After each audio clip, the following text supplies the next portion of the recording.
In this video, we're going to go through the seller representation docs in a little more in depth than simply how to fill them out like we did on the video for how to prepare a listing.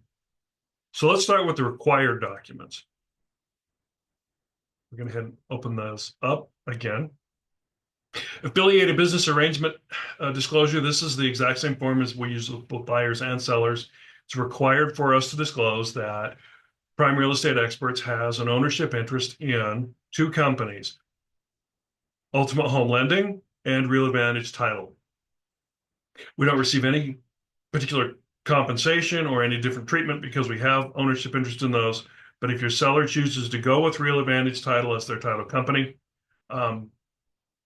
then we have a working relationship with them. They understand our system. We understand their system well. And they're very good at working through the process for them. But ultimately, they can choose who they choose to work with. All right, the exclusive right to sell listing agreement of the ERS. We're going to go through a couple common mistakes that are made here. First of all, making sure that you are listed as the authorized agent and that Prime Real Estate Experts LLC is listed as the brokerage. The biggest mistake that can occur is making sure that seller names are here. Seller names must be the same as they are on title. Sometimes people get married, names change. We still have to make sure that we have names the way they are on title. So a quick look through the MLS at title will help provide that information. If it is in a trust, then the full name of the trust has to be there. And that can get pretty tricky when it's a really, really long trust name. There's just not enough space there. So if the name of the trust is too long to fit in that space, then you can always put C Addendum 1. And I've had to do this personally, where then Addendum 1 stated, seller's name shall be, and it was the name of this trust that took up most of a full line printed because it was the such and such and such and such family irrevocable trust, blah, blah, blah, blah, blah. We have to have the full name the way that appears on the trust documents. Now, that does not mean the signers have to sign it that way. The trustees who are signing are going to go ahead and sign their name, but they also have to provide evidence to title that they are the legal trustee and they can sign. I went through this recently with the purchase of a property. It was a personal purchase from my mother, from the family trust, and the whole name on there was, the Bill and Marcia Webster Family Revocable Trust, blah, blah, blah, blah. But the trustees who signed were my mother and my brother, who was the primary trustee on there. The same will occur as if someone is buying this as an LLC.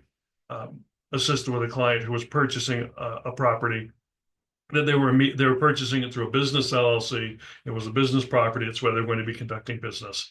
And so we had to make sure the LLC name was in there correct. We had to have copies. You'll have to have copies of the corporation documents to verify that the people who claim they can sign can actually sign. Okay, terms of the listing, making sure that the address here is complete and correct. Making sure that your date that you put on this line right here is the expiration date, not today's date. Brokerage compensation, paragraph 2. This is broken into 3 parts, and these must be filled out correctly. Part 1, 2.1. This is the brokerage fee that they've negotiated that you will agree that the brokerage, Prime Real Estate Experts, receives, from which you receive your compensation. The amount is completely negotiable, always has been, always will be.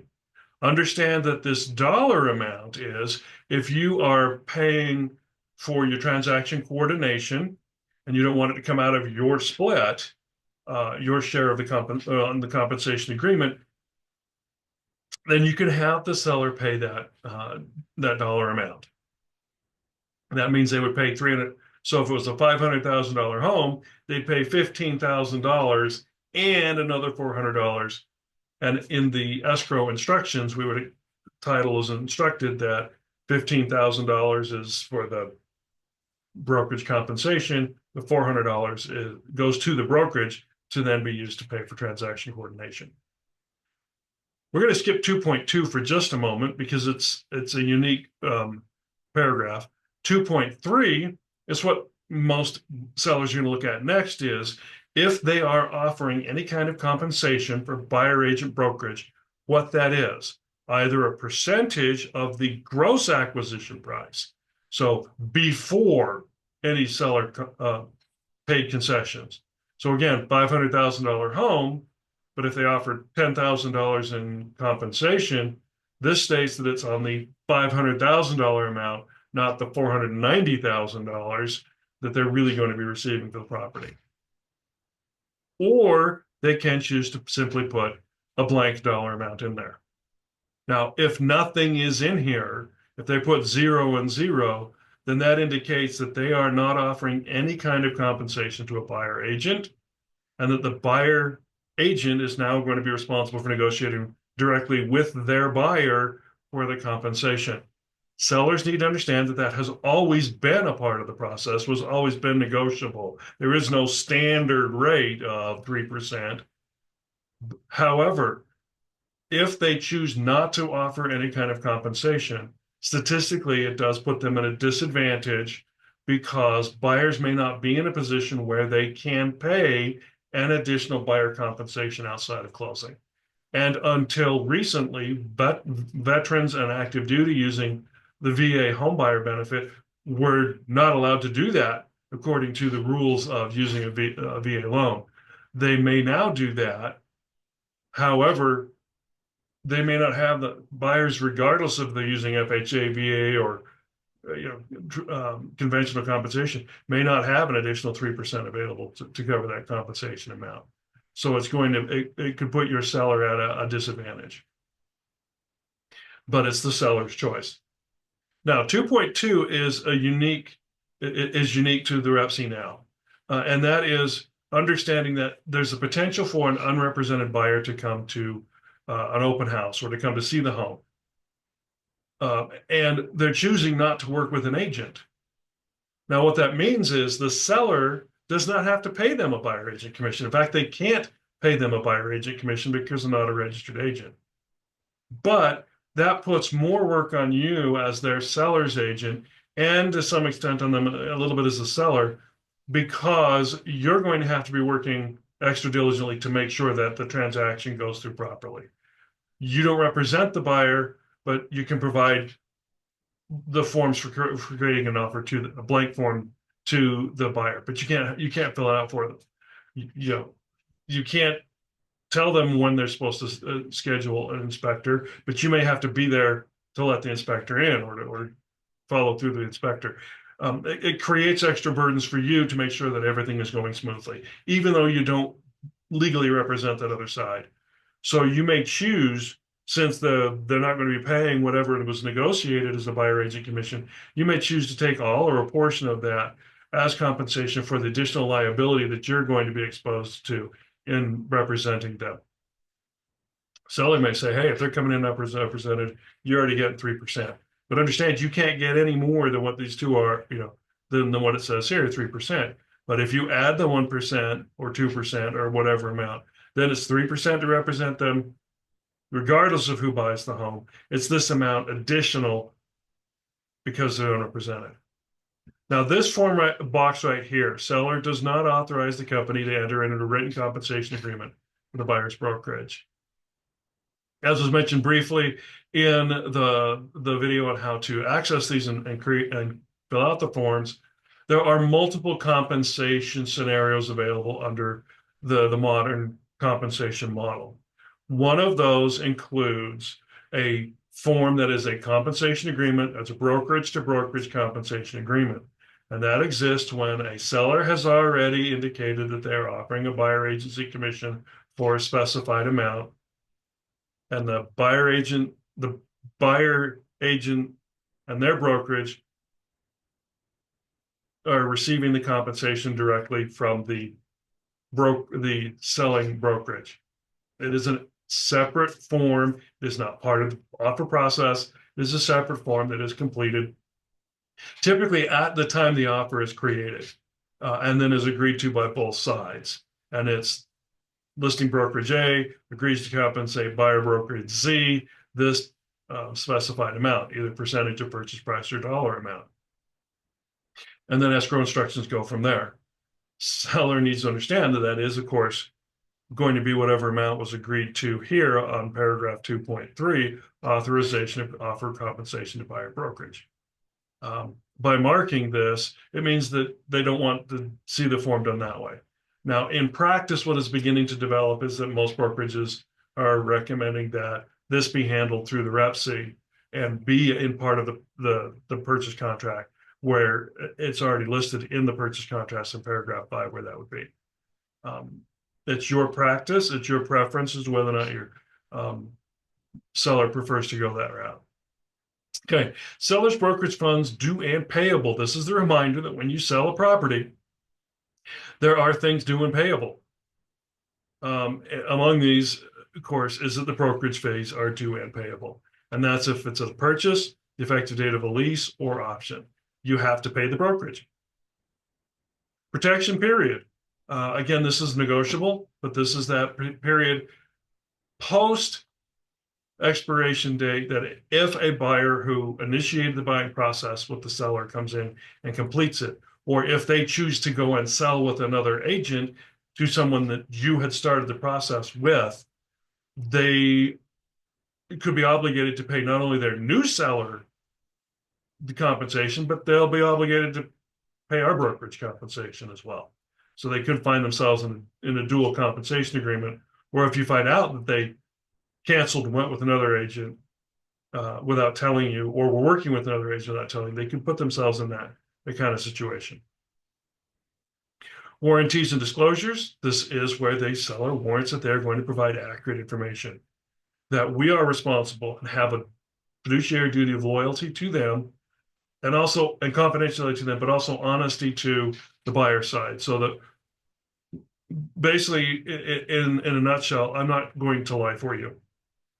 The seller failing to provide disclosure material or failing to fill it accurately is, as it states right on the property condition forms, this is a legal binding contract and is a form of fraud. Agency relationships. This is where, of course, we explain that we have the fiduciary duty to the seller's agent. Duties of limit agent. This is the same as it is. This paragraph is exactly the same for the buyer and the seller side. That there is the potential for you to be representing them as the seller and have an unrepresented buyer come in who chooses to have you represent them. That's one form of limited agency, where you represent buyer and seller. The other form of limited agency is at the brokerage level, where we're going to advertise this heavily within our brokerage, and there's a potential for one of our agents to bring a buyer in. So you represent seller, another agent within Prime Real Estate represents the buyer. That limited agency relationship now exists at a higher level of the brokerage. And in order to assist both of you, each is assigned to work with an individual broker here, either myself or Craig or Marty, so that you can still have a broker helping you with the process, but it's not the broker that's also representing the buyer. So to help maintain that level of confidentiality, and it helps separate and create more of that sense of neutrality between the two. Professional advice, this is exactly the same as the buyer form. We are here to be their real estate professional. That's it. Not their plumber, not their electrician, not their attorney, not their tax guy. Dispute resolution, exactly the same. May or shall, shall or may. If there's any dispute over the terms of this contract and dispute between the seller you represent and the brokerage, are you going to go to mediation first or not? It's a personal preference. Attorney fees and governing laws and class action waiver. This is unique to the Utah contract in that, in the event, this states simply that in the event that it goes to litigation, both parties are responsible for paying their own legal fees. This also includes a waiver that the seller forfeits any and all rights to participate in any class action against the company. In particular, the seller agrees not to be a representative or member of any class of claimants or act as a private attorney general litigation, arbitration, or administrative proceedings with respect to any claim arising out of this listing agreement. This is in direct response to the Sitzer lawsuit in Arkansas that eventually resulted in the NAR settlement, as well as the Department of Justice lawsuits that resulted in the NAR settlement, that the seller forfeits the right to come back and sue us later on and claim we overcharged them for their compensation agreement. The compensation agreement was negotiated in this contract. They also waived the right to become part of any class action. 10 or 20 or 30 people try to get together and sue the UAR and the NAR and the brokerages. That they recognize that this was a negotiated contract, that they chose what the compensation amount is, and it was negotiated and agreed to. Authorizations, we have to disclose to the MLS after closing the final terms. And they need to understand that it's not for tax purposes. Utah doesn't tax, but that's so that when they ask, hey, is my price, what price should I have for my home for? Well, I need to be able to have access to go find out what similar homes sold for. Same with the appraiser. That's what information is used for. We have to disclose where we got square footage information. Often it's a prior MLS listing, or if you have a prior appraisal. And was mentioned in the training video, county records are effective if it's a rambler where there's above ground, one main floor and a basement. Once you get into multi-level homes, county records can be difficult to determine, where they simply have total square footage above grade listed, how it's all divided up. Any financial information, title's going to be looking for liens. We have to have keys to the property. I know that seems fairly obvious, but one unique aspect of that in modern homes has been the number of listings that I have shown and have been involved with, where the door has a keypad, one of those little digital type in the code to hit the button and the door opens up. And rather than provide keys, when you open the Supra box or the key box, what's in there is a code that tells you how to open the door. Then they can have separate code for families, separate code for people coming in to see the home, but the only way to get into the home is you have to have that code. Have an MLS or local board of realtors approved endorsed security box installed on the property. The Salt Lake Board of Realtors, in fact, all the boards of realtors around here, approved box is the Supra E-Key, not the contractor box you go buy at Home Depot or Lowe's for $10 that has the little keypad. Those aren't considered secure. Plus, you have no way of tracking people who are coming and going from the home using that. Whereas Supra, you have full access and you can provide that data to your seller. This is who is coming and going from the property. And there have been situations where we've had to go back and the seller comes home after having multiple showings and there's been something occur within the home, and go back and see who looked at the home, contact the agents, what happened. You're the agent of record that was in the home at that time. Give permission to hold open houses. Place for sale, sold, or similar signs on the property. Typically, it's going to be, we'll have the for sale sign. A lot of times now, once it's sold, for you to put a sold sign on the property, you have to get permission from the buyer agent, because the property you no longer have an active listing agreement because it's sold. We're going to order title, order a home warranty if they require it. This allows you to continue to maintain that relationship after sale, and if the earnest money is placed into an interest-bearing account, that the interest goes to the Utah Association of Realtors Housing Fund.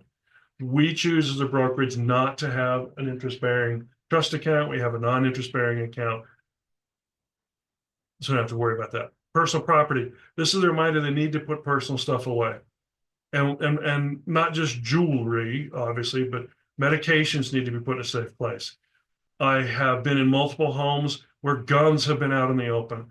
I had my own listing that I walked through and had to say to a client, I know you think I can't see the AR-15 behind your shirts, but I can.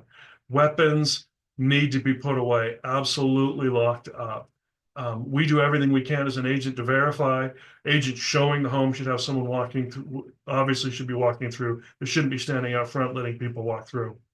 Open houses, there's a real advantage to having two agents there so that somebody else can always be maintaining the home. But put things away so they're not out in the open. Whether or not they're attachments, yes or no.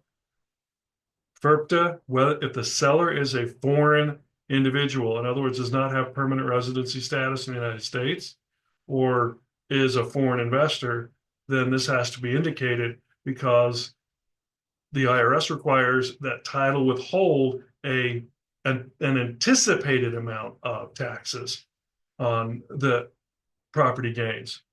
However, title then holds it while the IRS determines what the actual gains may be, and it may be that the amount withheld is not adequate, and the IRS is going to try to locate the seller. If the IRS can't locate the seller, they maybe go after the buyer.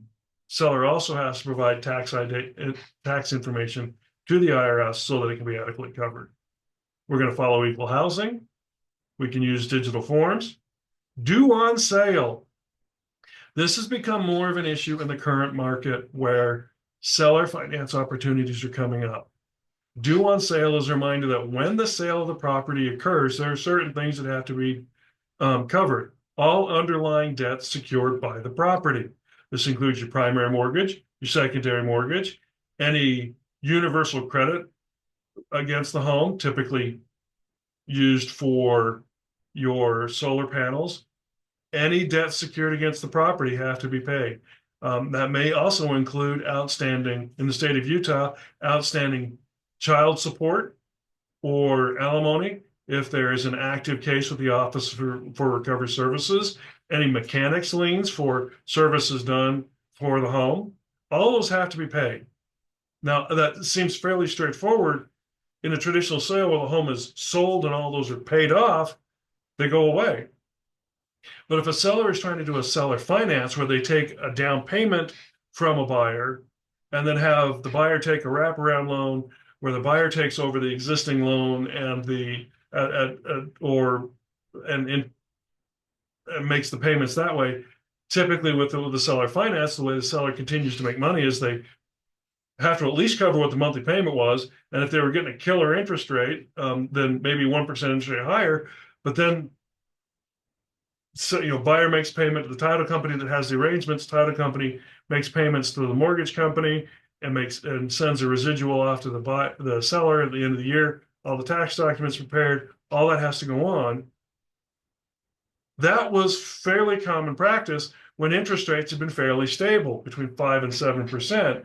Lenders were just kind of letting that go. When interest rates dropped to 2 to 3%, and now we're back to the historic 5 or 6% or 5 to 7% range, lenders now are actively tracking if seller finance has occurred, because they can call the entire loan due at that time and say to the seller, we notice there's a change of ownership on title, that you are no longer the owner of record on title. That means you've changed ownership. Property's been sold according to the due on sale clause. We can call that entire loan amount due. We want the balance and we want it now, which means the seller now has to go back to the buyer and say, whatever terms we may have made arrangements for you to make these payments and maybe qualify in the future, we've got this problem, and that is that the bank is now enforcing this due on sale clause. The lender has notified us and said, we want the full amount by this deadline, or you violated the terms of the mortgage, the underlying mortgage, and the lender could choose to take the home, could choose to foreclose for violating the terms. So it's become more of something to consider in the lender finance area. Entire agreement that basically says this is all the forms. Okay, wire fraud alert disclosure, the same as the buyer one. Basically, don't be stupid with your personal information. Title will contact the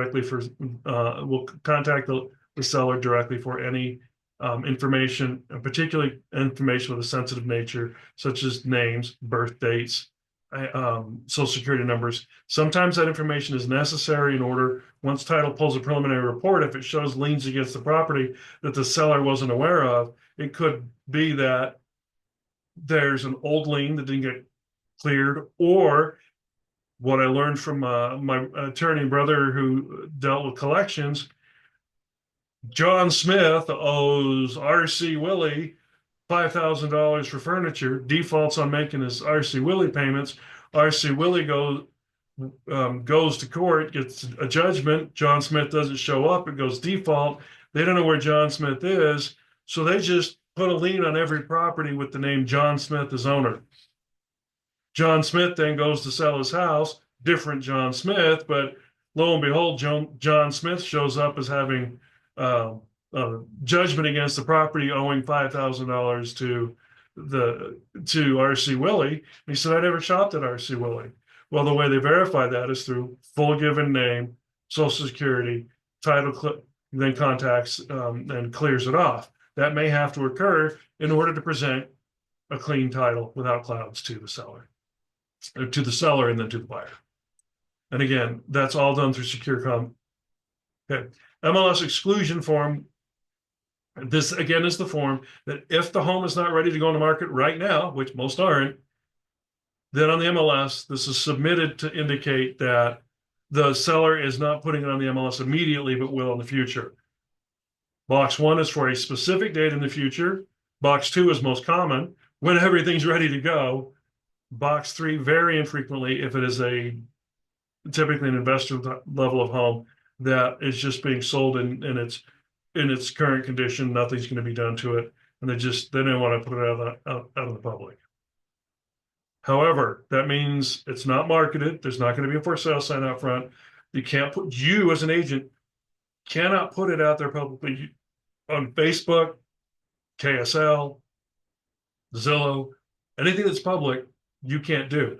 But direct contact with potential buyers, direct email to a brokerage, or direct email to an investor is not public. Okay, the request of the homeowners association. This is only necessary if the property is in an HOA.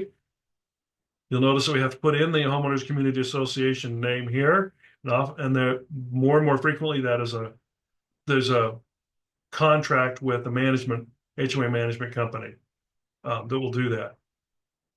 Sellers' names, you as the realtor, because you're the one who's requesting the information, address, seller's phone number and email. And that is so that if the HOA wants to follow up, they can contact the seller, because the seller is the property owner that has the right to the documentation. Typically, we're going to request the covenants and all of the financial statements and all of the recent board meetings documentation, so that we can provide all of that. And they are informed directly. They have 5 days to comply with this. Now, many HOAs now that have a management company, if you look up the management company, this is available in PDF form online. However, if it's not, we have to directly request it, then what we're going to be requesting is a PDF so we can upload it. The HOA can charge a fee of 10 cents a page if they're making paper copies. Most are just going to send us the PDF. Now, this was all created and is statutory, and statutory, if they do not comply within 5 days, they can be hit with a $25 fine per day starting on day 6. Most of the time we get it back much faster than that. That again, only if you have an HOA. If not, then you're done. Now, I am going to go over to, since we just covered the MLS exclusion form, on the MLS, while you are working on the MLS, that form is available through MLS Forms tab, the MLS Forms right here, and it's the very first one, the listing exclusion form. It looks exactly like it looks very similar to what you just had filled out. You're going to put the address, you're going to put the effective date and the expiration date, your name as the listing agent. If you have a co-agent, you can put it in there. Office should autofill because you're online. Seller's instructions, which of the 3 did you choose? Before you hit submit with this, I always recommend you do Control P, which is the print function, and change it to save as a PDF so that you then download this as a PDF and have proof that you've completed this. As soon as you hit submit, this goes away. There's no way to get a copy of that afterward. But we build into your documentation. That's why we build into having it right here that our sellers have signed, they understand it. However, it's incumbent upon you and the agent, you have 5 calendar days from when this gets signed to get that MLS exclusion form done. So if you get this signed, the best thing to do is that evening or the next day, you come in here and you go on your MLS forms, You fill out that exclusion form, you get it done. Okay, last form we're going to review quickly, because it is commonly used, is going to be your lead-based paint pamphlet. This has to be uploaded with any listings for home built before 1978. Some agents choose to upload this and then go on the Edit e-sign and have the seller initial that they have initialed each page that they've seen this and know they have to provide it. In fact, some buyer's agents will do the same thing to verify their buyer saw it. What we are also required then is the lead-based paint disclosure. Most common is that on section 1, if the seller has had any kind of lead-based paint test done, this is where it's documented and the results. Most just don't know. They've been in the home, they've painted them dozens of times, but they weren't there prior to 1978. They don't know what was done with the home prior to 1978. In fact, many buyers now were born after 1978, buyers and sellers, so they just don't know. If they have any kind of records of it, then they're going to verify records. But again, most have not done any kind of testing. I've had one home in 10 years that had the lead-based paint test done, and they had the results sitting there on the counter. And it came out inconclusive. So most are going to mark seller has no knowledge, seller has no reports. Seller has to sign, and you have to sign as seller agent. And then this has to be uploaded with the listing. If you mark a construction date prior to 1978, the MLS will not let you put a listing active and published to the MLS without this already uploaded to the MLS. All right. There are other forms obviously involved that are more unique. If you have questions about those, talk to me, talk to Craig, talk to Marty. But make sure that you get these filled out and understand these.